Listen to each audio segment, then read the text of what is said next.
wabarakatuh. Waalaikumsalam. Waalaikumsalam warahmatullahi Waalaikumsalam warahmatullahi wabarakatuh. Ya, alhamdulillah para siswa ketemu lagi ya. Setelah sekian lama kita nggak bersua ya, 10 hari lebih kayaknya ya. Dan kali ini kita akan membahas tentang pembahasan PTS yang baru saja dilaksanakan kemarin, dan masing-masing dari siswa saya yakin sudah tahu hasilnya ya, karena setelah PTS langsung keluar hasilnya, nilai kamu berapa gitu. Nah, nanti untuk remedialnya saya umumkan di grup WA saja ya, bukan di sini ya. Kita bahas satu persatu, dan pembahasannya ini terserah kalian ya, apakah ini soal yang sulit atau tidak, apakah perlu pembahasan atau tidak, nanti tergantung dari kalian ya. Yang jelas ini mayoritas 90% itu soal SBMPTN semuanya ya. Kayaknya ada kesulitan nggak? Nggak ya menurut saya. Nah, jadi soal ini lebih kepada konsepnya. Baik, kita bahas satu persatu ya. Nomor 1 dulu. Tuh, masuk lagi tuh. Aduh, gimana nih nggak? Saya teruskan ya, nomor 1. Suatu rangkaian listrik, ini dibahas nggak ini? Perlu bahasan nggak ini? Nomor 1. Kayaknya mudah ya, nggak perlu ya? Oh, perlu. Baik. Kalau perlu saya bahas ya. Iya. Baik, ada rangkaian seperti ini. Jika semua resistor itu nilainya 3 ohm ya, semuanya 3 ohm, baik. Kemudian semua tegangan tuh 24 volt, lalu hambatan dalamnya 1 ohm. Maka nilai arus yang terjadi itu berapa? Ampere, dan arahnya seperti apa? Ya sudah, berarti saya taruh ke atas ya. Nah, ini 3 ohm, 3 ohm, 3 ohm semuanya ya. Ini 3, 3, 3. Ini paralel, berarti ini 6. Ini 6 ya. Ini 6, ini 3. Berarti kalau di paralelkan berarti diseperkan ya. Oh, berarti 1/6 ditambah 1/3, berarti 6 ya. 6, 1 ditambah 2 ya, berarti 3/6. Oh, dibalik ya, berarti 2 ya. Oh, berarti ini diwakili oleh 2 ohm. Yang ini ya, 2 ohm. Kemudian ini sudah 3 ohm, lalu ini 3, 3, 3. Berarti sepertiga ditambah semua, berarti 1 ohm ya. Yang ini diwakili oleh 1 ohm. Ini 3 ohm, lalu ini 24 volt kan? Ini 1 ohm, 24 volt, 1 ohm. Lalu 24 volt, 1 ohm. Baik. Nah, berarti ditanyakan arusnya. Misalkan saya permisalkan dulu arusnya searah jarum jam seperti ini ya, I-nya, ini I-nya. Nanti kalau salah kita balik aja. Berarti hukum Kirchhoff 2 berlaku karena dia loop ya, loop tertutup. Oh, sigma IR ditambah sigma E sama dengan 0 kan. Saya cari I-nya dulu ya, I kali R. Nah, perkalian dengan R itu minus, berarti min I, R-nya saya kalkulasikan ya, T2 tambah 1 tambah 3, ya berarti 6 ya, 6, 7, 8, 9, 12 ya, 12. Kemudian R-nya sudah saya cari semuanya, lalu sekarang gantian yang ini ya, yang GGL-nya, berarti GGL-nya keluar dari negatif tuh, berarti min 24, lalu tuh plus 24, yang ini ya, plus 24, lalu yang sebelah sini min 24 lagi sama dengan 0, kan gitu ya. Min 12I, ini habis ya, min 24 sama dengan 0, berarti min 12I sama dengan 24, berarti I-nya adalah min 2 ampere.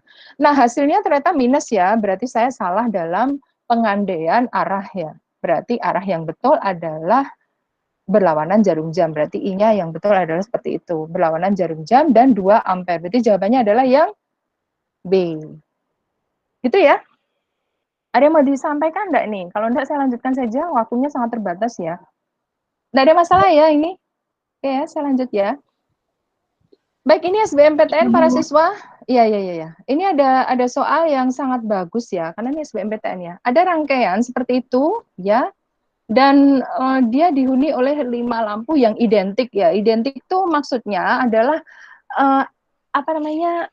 elemen untuk resistornya itu, atau hambatan dalam resistornya itu sama semuanya. Berarti R-nya sama semuanya gitu.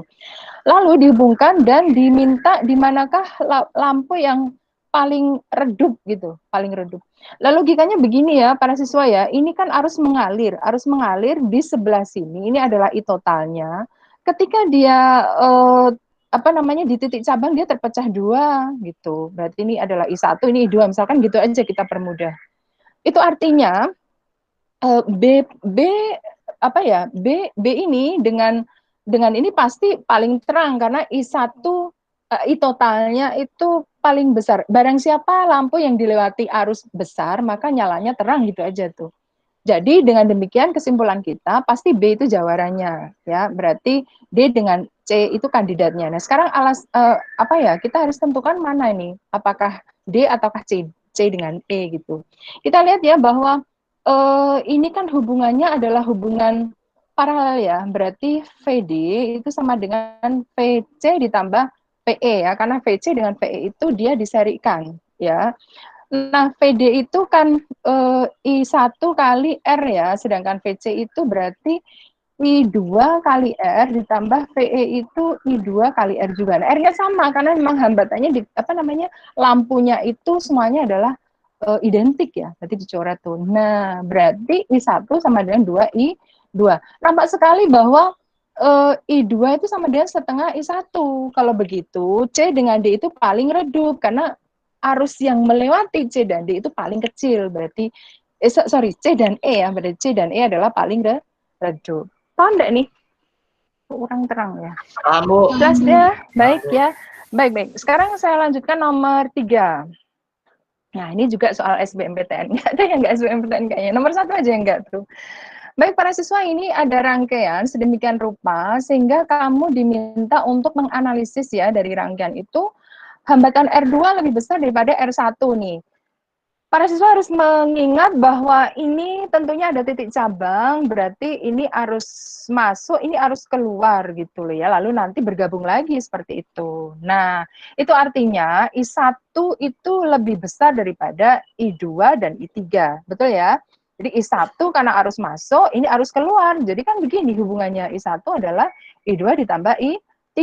So, berarti ini jawabannya yang benar nih ya. Kemudian I1 sama dengan I2 tambah I3, berarti betul tuh yang ini nomor 3 gitu. Nah, sekarang yang 2 betul enggak ya? Kita lihat ya. I3 lebih besar daripada I2 ya. Kita cek ya. Kan ini hubungannya adalah hubungan paralel yang ini nih. Yang ini, kawat ini dengan kawat ini hubungan paralel.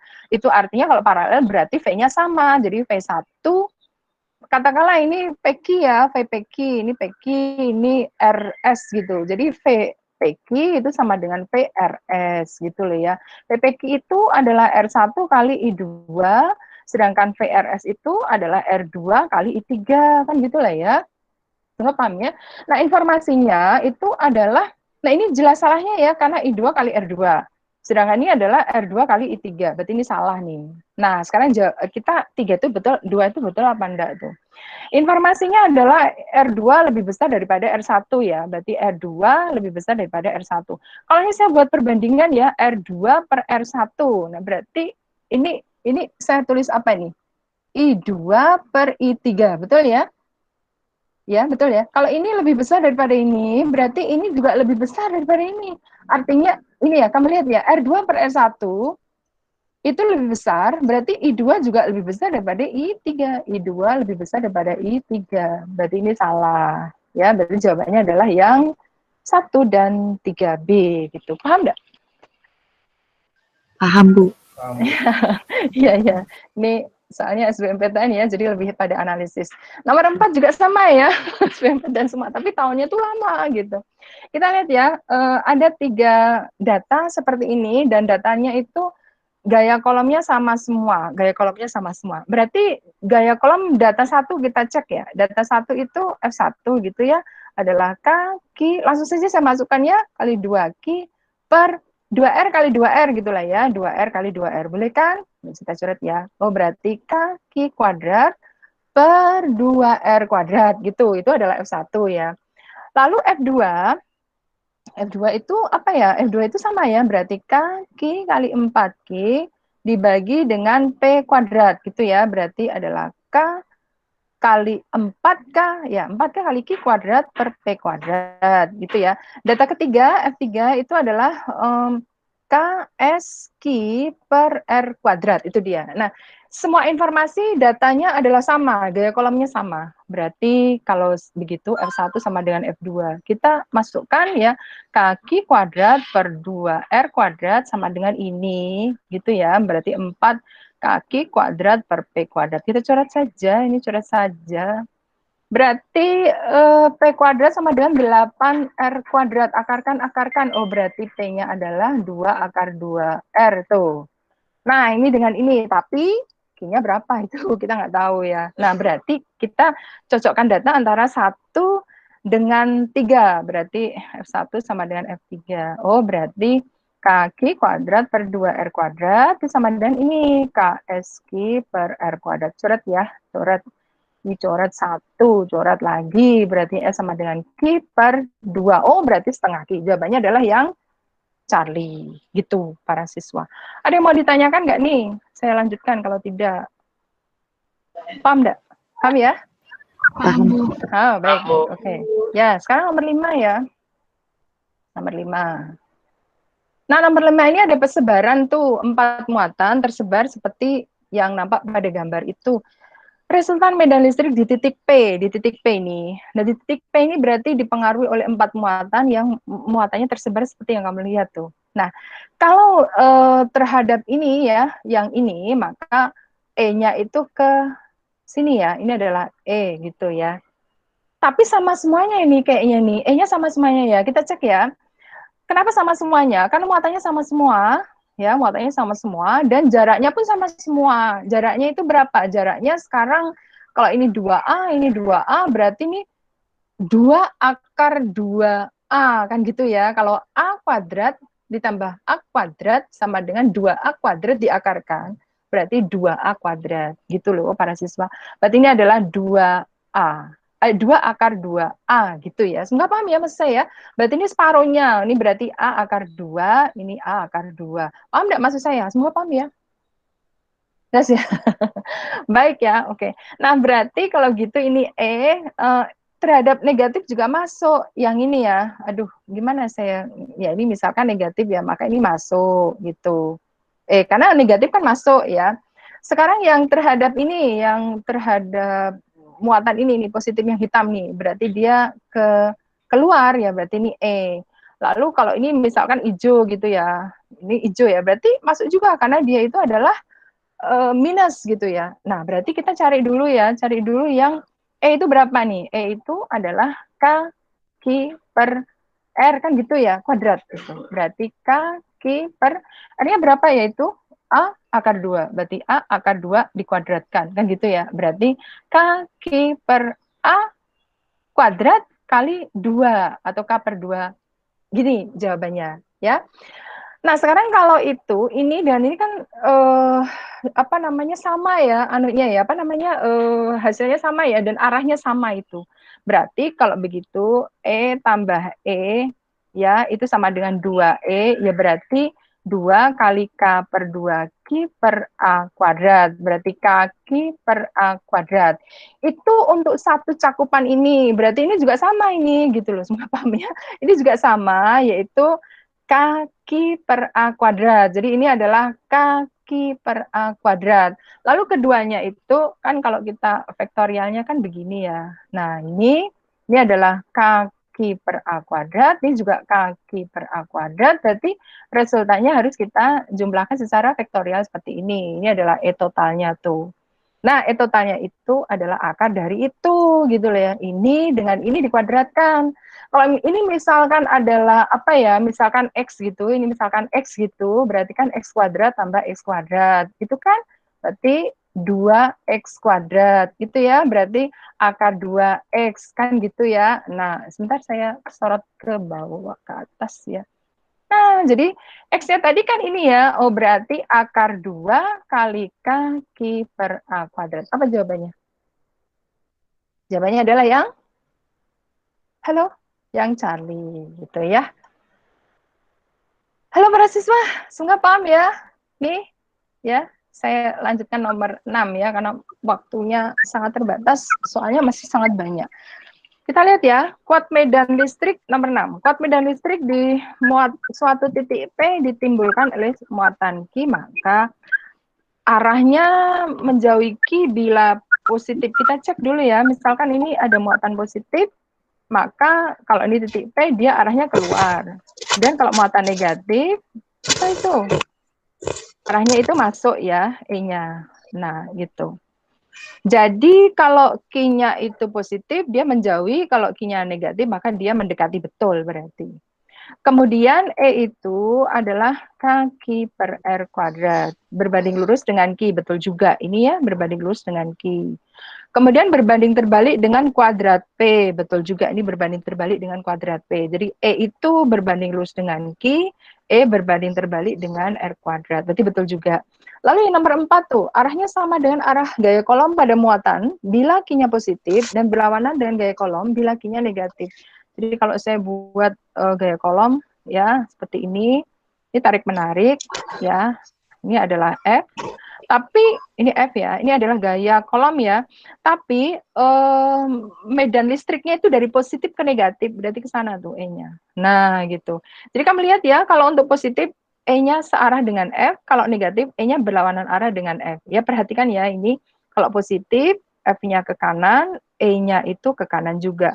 Tapi kalau negatif, F-nya ke kiri, E-nya itu ke kanan, gitu. Ya, berarti jawabannya adalah betul. Jadi E jawabannya. Semoga paham ya. Ini SBMPTN ya para siswa. Oke, saya lanjutkan nomor 7 ya. Kalau mau bertanya silakan ya. Titik-titik sudut B dan D sebuah persegi ABCD masing-masing diletakkan sebuah partikel bermuatan positif. Jadi saya gambar dulu ya. B, A, B, C, D. Ini adalah A, ini B, ini C, ini D. Lalu di titik B dan D itu diletakkan muatan positif Q. Ya, berarti ini ada positif Q, ini ada positif Q, ya gitu dia. Katanya di A ini supaya sama dengan 0 maka C-nya harus berapa? C-nya harus berapa ini agar supaya A-nya itu 0. Kamu lihat ya di A itu kalau ini A berarti ini adalah A akar 2 gitu ya. Nah, terhadap yang di titik D dia keluar ya, berarti ini adalah E di titik D, terhadap di titik B dia keluar juga tuh. Nah, ini adalah E terhadap B. Nah, ini resultansinya kan begini nih. Nah, ini dia. Ini adalah E, R terhadap B dengan D. Nah, supaya 0 berarti harus ada pengimbangan ke sana gitu loh. Nah, berarti supaya dia itu 0, ini C-nya harus negatif gitu loh ya. Semoga paham ya, C-nya harus negatif. Agar supaya dia ada perimbangan gaya ke sini. Nah, cuma Q-nya berapa gitu. Ya sudah kita cari. Berarti untuk EB-nya, EB sama dengan ED itu kan sama itu ya. Apa ya? K, Q per A kuadrat. Ya, sama arahnya, sama harganya, sama jaraknya. Berarti sama harganya. Nah, kemudian itu diresultansikan berarti kan ER-nya itu adalah akar dari ini ya, katakanlah ini X gitu ya, berarti X kuadrat tambah X kuadrat kan akar dari 2X kuadrat, berarti akar 2X kan gitu ya. Jadi ER-nya adalah akar 2 kali K per A kuadrat, itu dia. Nah, ini harga ini harus diimbangi oleh C berapa Q-nya supaya 0 A-nya. Jadi tarik-tarik ke kanan, tarik ke kiri, tarik ke mana ya? Ke atas dengan tarik ke bawah. Berarti harus sama tuh. Oh, berarti kalau misalkan ini EC gitu ya. EC juga harus sama dong, berarti EC adalah ini akar 2 K per A kuadrat, tetapi jaraknya sekarang akar 2 ya. Berarti K kali QC yang kita cari dibagi dengan A-nya itu berapa? Panjangnya A akar 2 kuadrat. Gitu ya. Sebentar, ini saya tarik ke atas ya, gitu ya. Nah, berarti K-nya dicoret ya. Ini saya bebasin ya, akar 2 Q per A kuadrat sama dengan QC per A kuadrat kali 2 gitu ya, coret itu. Nah, berarti QC adalah 2 akar 2 Q, tapi harus minus agar supaya dia ke kanan. Kalau plus dia berarti tidak mungkin 0 gitu. Jadi jawabannya adalah yang E gitu ya. Min 2Q akan 2. Paham nggak para siswa? Paham, Bu. Selanjutnya ya. Iya, ya, nomor 8 ya. Nomor 8. Nomor 8 ini hanya semacam komparasi ya, mana yang paling besar gitu. Oh, enggak. Nilai kapasitas yang sama. Berarti ini kapasitasnya langsung kita kali ya, epsilon 0 A per D. Yang ini adalah 2 epsilon 0 A per setengah D, berarti ini 4 ya, 4 epsilon 0 A per D. Yang ini 3 epsilon 0 A per D. Yang ini 4 epsilon 0 A-nya setengah A per D ya, per 2D, gitu ya. Berarti ini kan dicoret, no, ini seperempat malah ya, 4 epsilon 0 kali seperempat A per D. Berarti ini epsilon 0 A per D. Nah ini sama ini ya, udah langsung aja kita C1 dengan C4. Oke ya. Lalu teruskan nomor 9. Kita lihat ya, apabila beda potensial yang dipasang pada suatu kapasitor itu diperbesar menjadi 3 kali semula dan kapasitansinya dipertahankan besarnya, maka yang terjadi bagaimana tuh? Oh, berarti V2 itu 2 kali V1 ya informasi. 3 kali V1. Kemudian C2 itu dipertahankan besarnya, berarti sama dengan C1 sama dengan C, sama semuanya gitu. Nah, bagaimana jumlah muatan listrik dalam kapasitornya itu sekarang? Nah, kita lihat ya nomor 1 ya. Muatan listrik itu Q sama dengan C kali V. Nah, berarti itu Q berbanding lurus dengan V. Jadi kalau V-nya dinaikkan 3, Q-nya juga naik 3, berarti betul nih. Berarti ini jawabannya betul, gitu loh ya. Sekarang yang nomor 2. Energi listrik itu apa ya? Energi sama dengan setengah CV kuadrat. Oh, itu artinya E berbanding lurus dengan V kuadrat. Jadi kalau ini dinaikkan 3, ini dinaikkan 3 kali, maka ininya naik 9, karena 3 kali 3, 9. Itu berarti betul, gitu ya. Yang nomor 3, medan listrik dalam kapasitor menjadi 3 kali semula. Medan listrik itu E ya. Medan listrik E ya. Ini energi B saja ya, supaya takut dengan ini. E sama dengan kaki per R kuadrat. Oh, berarti E berbanding lurus dengan Q kan nih? E berbanding lurus dengan Q dan berbanding lurus dengan V. Berarti kalau naik 3, ini naik 3. Berarti betul juga gitu ya. Kemudian yang nomor 4, energi listrik yang tersimpan dalam kapasitor tersebut tetap tidak lah. Tadi energi itu akan menjadi lebih besar lagi. Jadi jawabannya adalah yang A. Oke, sampai di sini. Ada yang mau ditanyakan? Aduh, saya mau bernapas dulu nih. Ada tidak? Paham ya? Semoga paham ya. Ya, baik. Oke, sekarang nomor 10 ya, nomor 10 kita lihat ya. Perhatikan gambar susunan seri kapasitor di bawah ini ya. Jadi ada 3 kapasitor disusun seri seperti itu, lalu dihubungkan dengan tegangan 12 volt. Jadi tegangan 12 volt itu adalah V total tuh ya. V totalnya adalah 12 volt. Itu dulu datanya. Lalu besar muatan pada C1, berarti besar muatan berarti Q1 itu berapa gitu ya. Nah, kalau Q1 ini kan berarti Q yang melewati ini nih, ini Q1. Oh, berarti Q1 sama dengan Q total. Kenapa? Karena dia itu dihubungkan secara seri gitu kan. Ya sudah, berarti tugas kita hanya mencari Q total saja. Q total itu sama dengan C total dikalikan V total kan gitu ya. C totalnya ya kita cari ini hubungan seri ya, berarti 1/C total itu sama dengan 1/30 ditambah 1/15 ditambah 1/10 ya, KPK-nya 30 kan? 30 berarti 1, 2, 3, berarti 6/30. Dibalik ya, berarti C totalnya itu adalah 30/6, berarti 5 mikrofarad. Nah, sudah masukkan ke sini berarti. Berarti 5 mikrofarad dikalikan C totalnya itu 12 volt. Nah, ini ada mikronya. 5 kali 12, 60 mikro kolom. Jadi 60 mikro kolom gitu ya. Oke, sampai di sini ada yang mau ditanyakan nggak? Kalau tidak saya lanjut ya. Boleh lanjut. Lanjut ya. Iya, baik. Nomor 11 sekarang ya. 11. Oke. Aduh, usaha yang harus dilakukan untuk memindahkan muatan listrik dari satu tempat ke tempat lain. dalam suatu medan listrik tergantung pada usaha yang dilakukan memindahkan, berarti energi potensial. Energi potensial itu adalah K, Q1, Q2 per R, atau bisa juga kita tuliskan sebagai Q kali V, kan bisa juga ditulis seperti itu ya, energi potensial. Nah, kita lihat tuh, energi potensial itu memang memindahkan satu muatan ya, muatan ini, muatan uji dari posisi R menjadi posisi R1 menjadi posisi R2 ya. Nggak penting lintasannya, yang jelas adalah posisi akhir dengan posisi awal. Ini posisi awal, ini posisi akhir gitu. Jadi lintasan itu tidak mempengaruhi. Jadi ini salah ya, nomor 1 itu salah, jangan dipilih maksudnya. Karena lintasan tidak mempengaruhi, yang penting adalah akhir dengan awalnya itu di mana posisinya.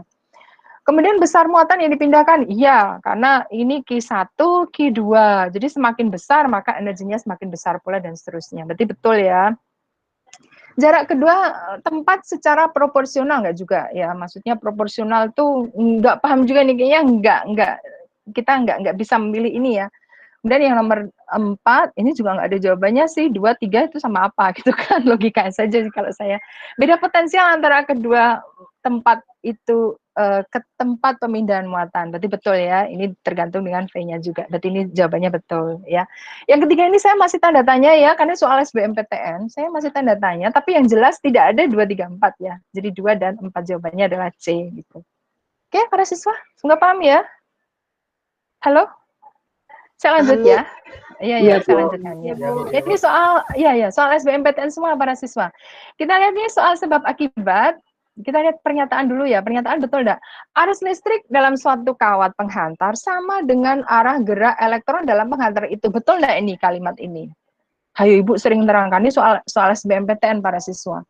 Tahun berapa ya? Lupa ini saya. Yang jelas nih SBMPTN ini. Ayo, betul enggak kalimat ini? Yang pernyataan itu. Arus listrik dalam suatu kawat penghantar sama dengan arah gerak elektron, betul nggak tuh? Halo? Halo? Kok nggak ada yang jawab? Betul tidak? Ya, silakan ya, jangan takut menjawab ya. Betul nggak tuh? Halo, para siswa? Kalian masih di tempat nggak ya? Jangan-jangan hilang semua nih. Masih ada, Bu. Iya. Oke, jawab dong pertanyaan Ibu nih. Apa betul panda tuh? Kalau betul kenapa? Kalau salah juga kenapa? Kan gitu. Apa ya? Ayo, waktunya mepet loh ini. Ada yang tahu? Ayo. Apakah sama arah arus listrik dengan arah elektron? Arus elektron sama nggak? Itu coba jawab pertanyaan Ibu. Arus listrik dengan arus elektron sama nggak tuh? Halo? Salah, Bu. Nggak ada yang jawab. Hah? Ya? Salah, Bu. Sama kan? Ya? Pernyataannya salah. Salah. Kenapa salah? Karena arah arus listrik dalam kawat dalam kawat penghantar itu mengalir dari potensial tinggi ke potensial rendah dan berlawanan dengan aliran elektron. Kalau elektron dari mana ke mana? Dari tinggi ke rendah, dari rendah ke tinggi, Bu. Dari rendah ke tinggi. Oke, ya betul. Berarti ini salah ya, ini salah. Terus ini arah arus listrik dalam penghantar adalah dari potensial tinggi ke rendah. Ini betul enggak nih? Betul ya? Oke. Betul, Bu. Jadi begini ya begini ya para siswa ya. Arah arus elektron dengan arus listrik itu beda. Arus elektron berarti elektron yang mengalir dari potensial rendah ke potensial tinggi. Kalau arus listrik itu sebenarnya didefinisikan sebagai arus hole. Jadi lubang-lubang yang ditinggalkan elektron ketika elektron itu mengalir. Sehingga dia berlawanan arah dengan arah elektron. Maka arus listrik itu dari positif ke negatif. Jadi gini ya, misalkan nih, nah ini ada apa ya? Ada rangkaian listrik seperti itu. Nah, ini positif, ini negatif. Elektron itu begini, sedangkan arus listrik itu begini. Nah, gitu loh ya. Elektron itu arus yang dari potensial rendah ke tinggi, kalau arus listrik itu dari tinggi ke rendah. Jadi jawabannya adalah salah betul, berarti jawabannya adalah yang D gitu ya. Oke, selanjutnya nomor 13 ya. Nah, ini juga SBMPTN mana nih yang benar nih? Hans Christian Ørsted atau Ørsted ya, orang manggilnya Ørsted tuh. Apa dia tentang apa?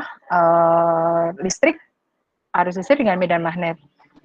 Mana jawabannya? Ayo. Siapa yang bisa? Dia ngomong apa tuh Oersted tuh? Percobaan Oersted, masih ingat nggak? Dia menyelidiki bahwa ada hubungan antara, aduh kalian ini, ada hubungan Kelistrikan antara, dan kemagnetan. nah jadi jawabannya yang betul. Ya betul sekali, maka jawabannya yang mana tuh? Ayo, SBMPTN nih para siswa. Ya, jadi jawabannya adalah yang yang yang yang F, yang C ya. Jadi pada kawat listrik yang diarus maka terjadi medan magnet yang mengelilinginya pakai aturan tangan kanan tuh, Fleming tuh. Aturan tangan kanan ya. Nomor 14 saya lanjutkan. Ini juga nih, sama ini SBMPTN nih. Dua buah kawat lurus yang sangat panjang diletakkan pada jarak sejajar satu dengan yang lain pada jarak R. Ini ada kawat lurus dan dialiri arus arahnya sama. Ya ini. Nah, ini dia. Oke ya, ini I sama arusnya, jaraknya adalah R. Apa yang terjadi pada kedua kawat itu? Apakah tolak menolak, apakah tarik menarik, dan gaya sebanding dengan apa? Nah, coba deh. Saya kasih waktu ya 1 menit ya. Atau siapa yang bisa nerangin? Silakan. Kalau Sarah dia akan? Tolak Ayo. menolak. Kalau Sarah tolak menolak ya? Tarik menarik. Ya kalau saya ketawa tadi berarti jawabannya tarik menarik. Gini ya. Katakanlah ini 1, ini 2. Jadi B1-nya silang ya. B1 silang nih. Nah, oke. Kemudian B2-nya titik ya. Cek kaji sendiri ya, saya nggak ada waktu lagi tuh. Nah, kamu lihat ya, B1 silang, kemudian arah ke atas, berarti Lorentz-nya kemana nih? Buktikan sendiri. Ke kiri, gaya Lorentz-nya itu. Nah, sedangkan kalau B-nya keluar, arus ke atas, berarti Lorentz-nya ke kanan. Nah, kamu lihat nih, gaya Lorentz-nya itu tarik-menarik. Nah, tarik-menarik, itu artinya jawabannya yang ada tarik-menariknya tuh, kalau nggak B, C, D. B, D, E gitu ya. Nah, sekarang yang betul yang mana nih? Berbanding lurus dengan apa gayanya? Gaya apa yang terjadi ini? Gaya apa? Apakah ini kah? Betul nggak? Ayo. Gaya apa itu? Hati-hati tuh. Halo? Banyak siswa yang terjebak. Banyak siswa terjebak itu. Saya lihat sendiri itu. Kita pakai persamaan yang mana? Ini gaya apa para siswa? Kok diem? Gaya apa? Gaya? Pakai gaya Lorentz. Ini gaya Lorentz kah? Ini gaya Yang itu Lorentz gaya kah? kolom. Gaya Lorentz. Gaya kolom ini. Berarti jangan dipakai. Yang dipakai gaya Lorentz. Gaya Lorentz itu apa, nak? Ayo.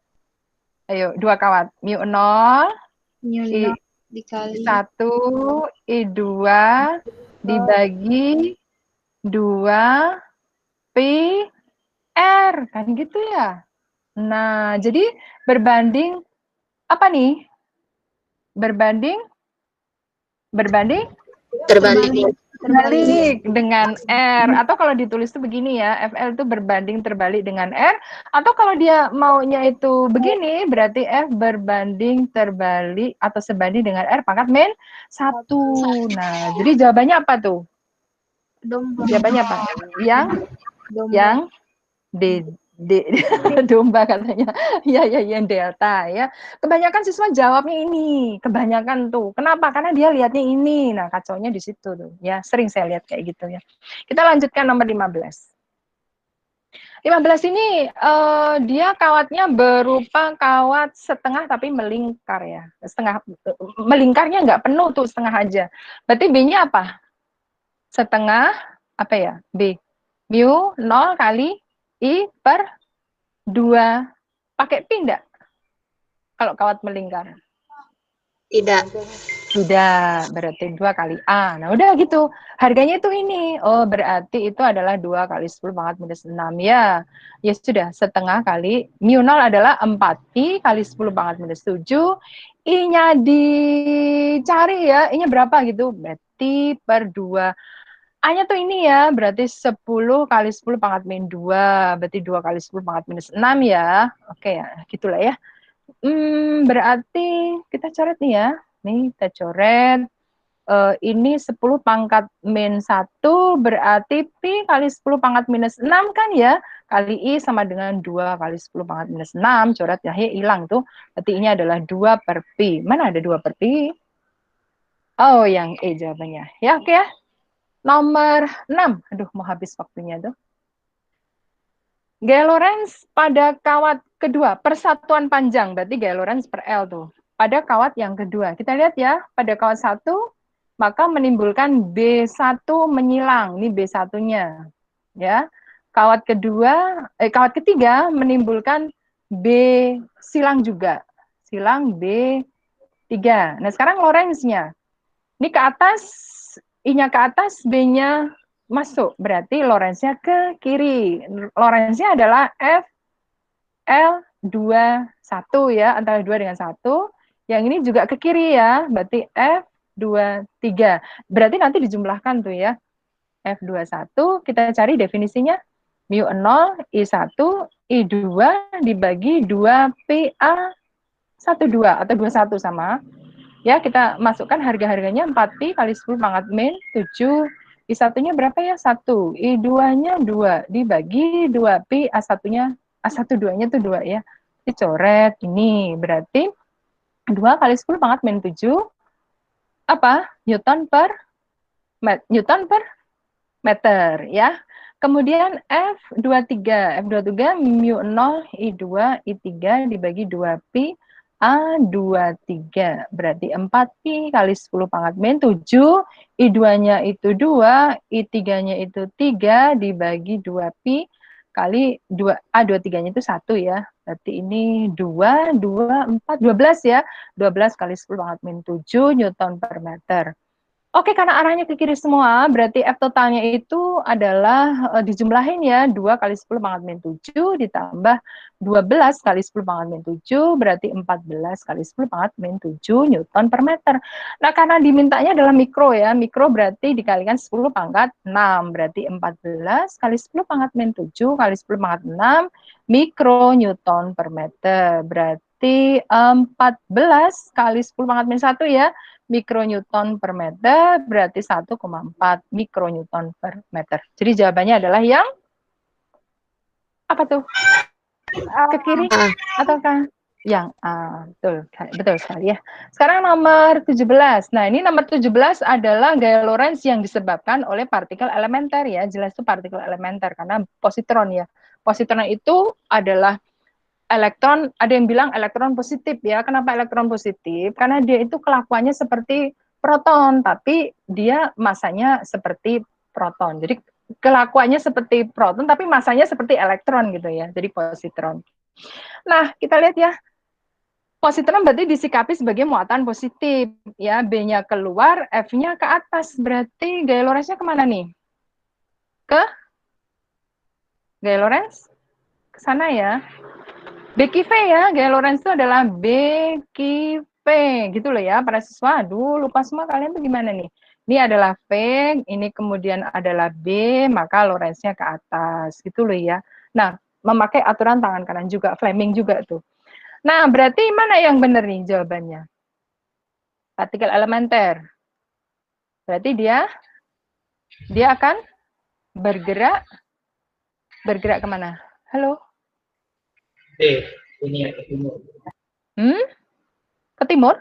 Bukan, dia akan bergerak dengan cara melingkar ya, melingkar dengan searah jarum jam. Nah, seperti ini nanti pergerakannya untuk positron tersebut begitu, searah jarum jam. Jadi D jawabannya ya. Aduh, lupa semua kalian itu gimana. Nomor 18 flux magnetik. Flux adalah apa ya? B kali A. Oh, berarti flux berbanding lurus dengan B, berbanding lurus dengan A. Berarti sediakan tempat ya. Jadi V berbanding lurus dengan B kali A. Gitu kan ya? Ini kesebandingannya. Berarti perbandingannya sediakan tempat tuh. Berarti V1 per V2 sama dengan B1 per B2. Ini perbandingan tuh. A1 per A2. Udah masukkan harga-harga yang diketahui.